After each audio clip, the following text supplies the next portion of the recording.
Hello there. Good afternoon. Problem, reaction, solution. David Icke. Now, I don't care what people think of David Icke, but I think he's a smart man. And if you think of all the big events that have happened in our lifetime, and then you think about problem, reaction, solution, you can apply it to a lot of those events. Now let's think back. What events have there been? Iraq and Saddam Hussein. Problem. Reaction.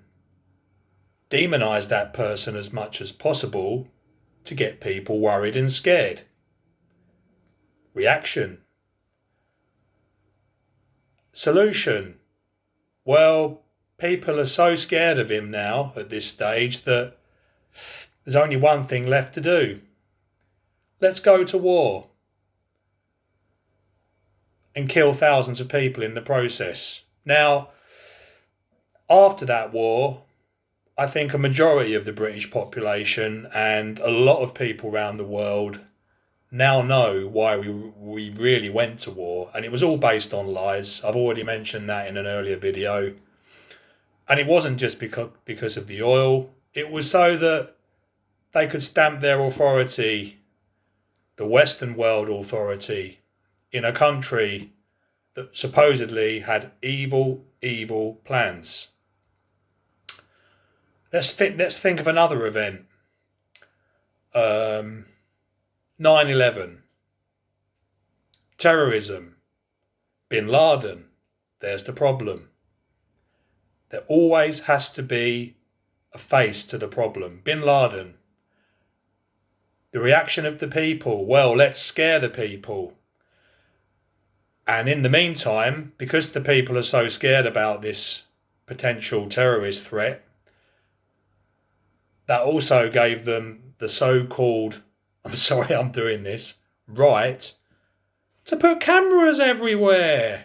You can't walk down the street nowadays without a camera looking at you. Well, that was because of the problem of terrorism. And now we get surveyed everywhere, absolutely everywhere. Be it by mobile phones, 5G cameras, facial recognition systems that were never going to come to Europe. No, that's just in China. No, we live in a democracy. Yet when I go to my local town in Finland, where there's lots of forests and lakes and only 5.3 million people, there's a camera looking at me drinking a pint. Well, that's kind of to do with 9/11, I guess. And what was the solution? Let's go to Afghanistan and bomb the hell out of it. Now, there's already a pattern happening here. And David Icke has picked this up years and years ago. God bless you, David. Whenever there's a war, or when there's about to be a war, it always seems to be that the same pattern unfolds. The problem, they put a face to the problem, they scaremonger the population, and then in the end, they go to war, whether 1 million or 2 million people oppose against it or not. That's how it's always been.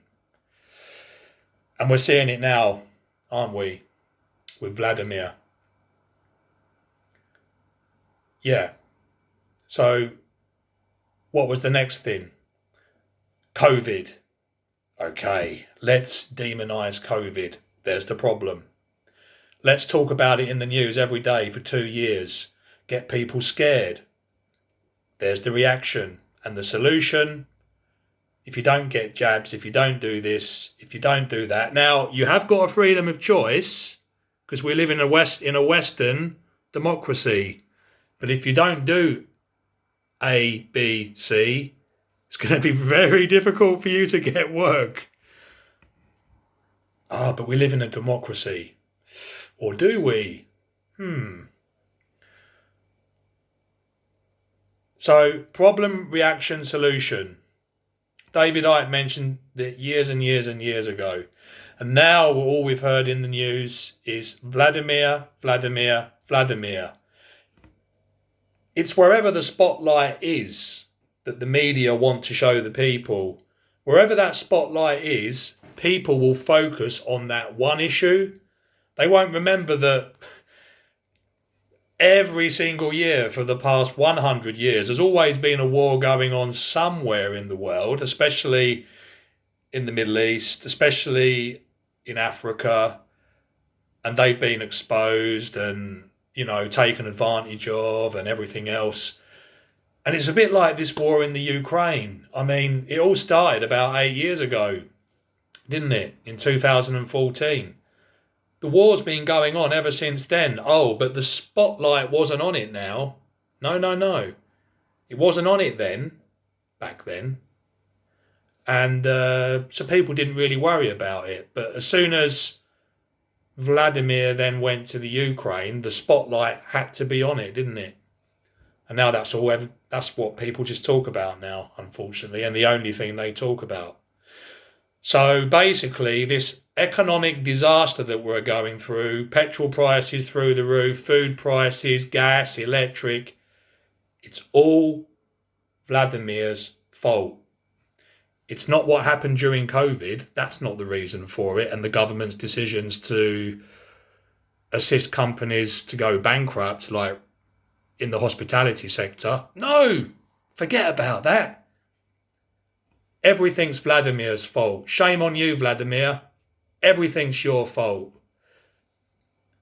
Now think about that. Is it really all his fault? Should we also then start demonising Russian people that have no control whatsoever about what Vladimir gets up to? Because now they're talking in Finland about not letting them travel as freely as they should be. Now, I won't go into it for too long, but to demonise Russian people based on the actions of one person,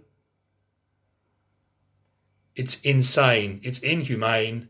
Russian people are just as loving as we are. They haven't decided all of a sudden one morning, let's go to the Ukraine and do this. No, they're under a dictatorship. But then again, so is most of Europe. There's only two-party states that are around now, red or blue. But we have a democracy.